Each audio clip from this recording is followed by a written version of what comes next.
নমস্কার বন্ধুরা, দীপানিতাস কিচেনে আপনাদের সকলকে স্বাগত।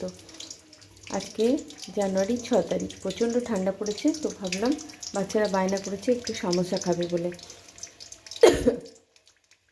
সরি, প্রথমে ময়দা মেখে নিলাম, বাদাম ভেজে নিয়েছি, আলু দিয়ে ফুলকপি দিয়ে তরকারি করে নিয়েছি, এর মধ্যে একটু নারকেল ভেজে দিয়েছি আর কাজু দিয়েছি, আর মশলার মধ্যে দিয়েছি একটু আদা বাটা, কাঁচা লঙ্কা, জিরে গুঁড়ো, হলুদ, লবণ, একটু মিষ্টি, এসব দিয়ে